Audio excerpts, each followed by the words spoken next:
10-minute stories. Faith cure on the channel. A letter from my vague friend was always a source of difficulty.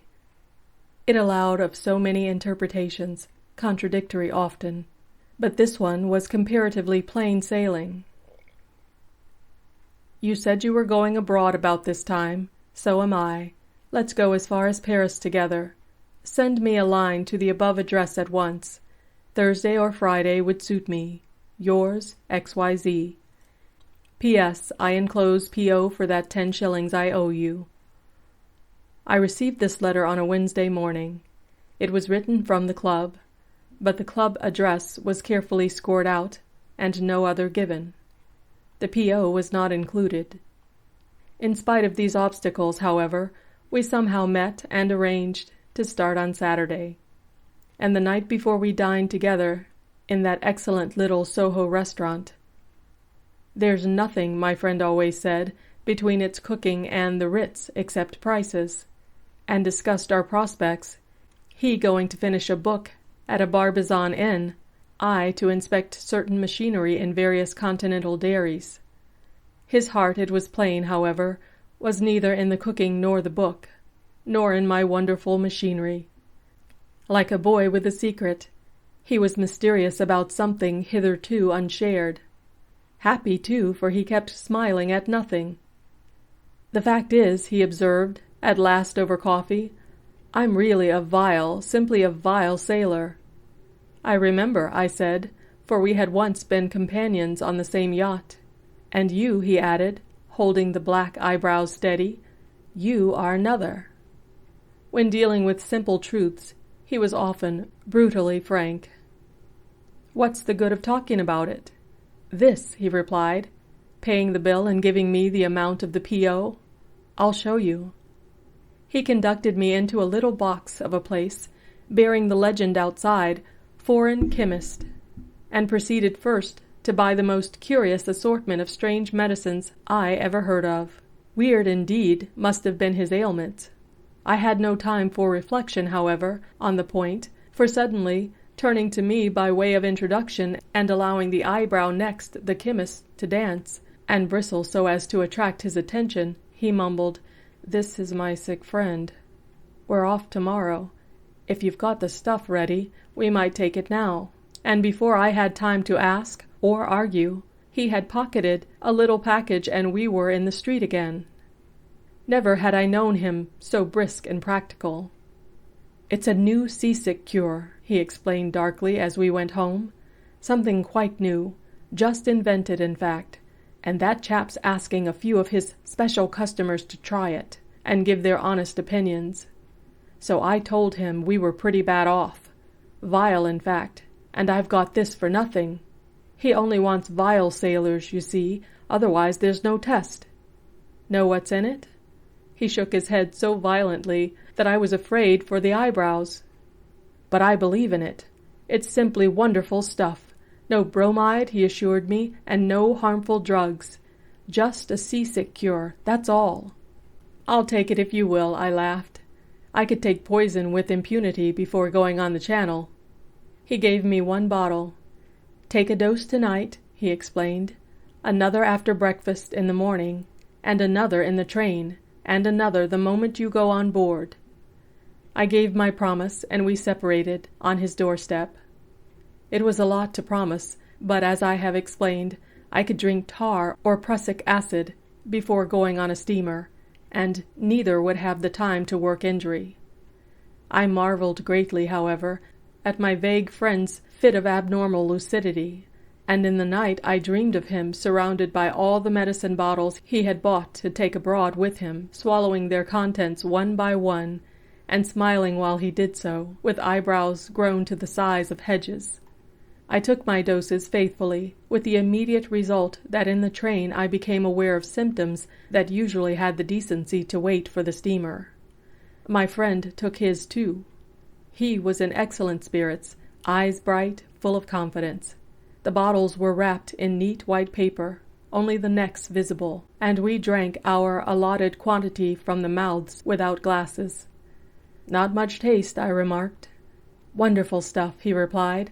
I believe in it absolutely. It's good for other things, too. It made me sleep like a top, and I had the appetite of a horse for breakfast. That chemist'll make his fortune when he brings it out. People will pay £1 a bottle, lots of 'em. At New Haven the sea was agitated, hideously so. Even in the harbor the steamers rose and fell absurdly. Not all the fresh, salt water in the world, nor all the jolly sunshine and sparkling waves, nor all that strong beauty that comes with the first glimpse of the sea and long horizons could lessen the sinking dread that was in my heart. Truth to tell, I had no more belief in the elixir than if it had been chopped hay and treacle. My friend, however, was confidence personified. "The fact is," he said, laughing at the wind and sea, "the real fact is, I believe in that chemist. He told me this stuff was infallible, and I believe it is. The trouble with you is funk. Sheer blue funk." We stuck to our guns and swallowed the last prescribed dose just before the siren announced our departure, and 15 minutes later.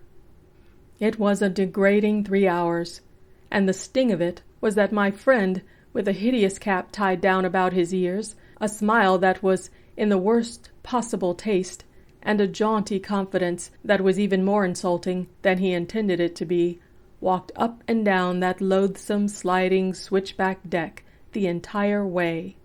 Not the entire way, though, for halfway across he disappeared into the dining room, and returned in due course, with that brown beard of his charged with breadcrumbs, and between his lips actually a pipe. And without so much as speaking to me, he paced to and fro before my chair, when a little of that imagination he put so delightfully into his books would have led him discreetly to pace the other deck, where I could not see him. I thought out endless revenges, but the fact was, I never had any time to think out any single revenge properly to its conclusion. Something unspeakably vile always came to interfere. And the sight of my friend balancing up and down the rolling deck, chatting to sailors, admiring the sea and the sky, and puffing hard at his pipe all the time was, I think, the most abominable thing I have ever seen. "Simply marvelous, I call it," he told me in the Douane at Dieppe. "The stuff is a revolutionary discovery. It's the first time I ever ate a meal on a steamer in my life. Sorry you suffered so. Can't understand it," he added, with a complacency that was insufferable. I was positively delighted to see the customs officer open all his bags and litter his things about in glorious confusion.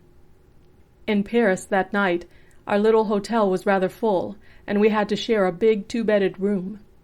My friend groaned a good deal between 2 and 3 in the morning, and kept me awake, and once, somewhere about 5 a.m., I saw him with a lighted candle, fumbling at the table among a lot of little white paper packages, which I recognized as his purchases from that criminal London chemist who concocted the seasick cure. It was 9 o'clock, however, while he was down at his bath, that I noticed something on the table by his bed that instantly arrested my attention. Regardless of morals, I investigated. It was unmistakable. It was his own bottle of the seasick cure. He had never taken it at all. Then, just as his step sounded in the passage, it flashed across me. He had made one of his usual muddles. He had mistaken the bottle. He had swallowed the contents of some other phial instead. Revenge is sweet, but I felt well again, and no longer harbored any spite. There was just time to hide the bottle in my hand when he entered. "Awful headache I've got," he said. "Can't make out what's wrong with me. Such funny pains, too." "After effects of the seasick cure, probably. They'll pass with time," I suggested. But he remained in bed for a day and a night, with all the symptoms of mal de mer on land. It was many weeks later when I told him the truth, and showed him the bottle to prove it, just in time to prevent his telling the chemist, "I have tried your seasick cure and found it absolutely efficacious," etc. What cured you, I said, was far more wonderful than anything one can buy in bottles. It was faith, sheer faith. "I believe you're right," he replied meekly. "I believed in that stuff absolutely." Then he added, "But, I should like to find out what it was I did take." End of Faith Cure on the channel.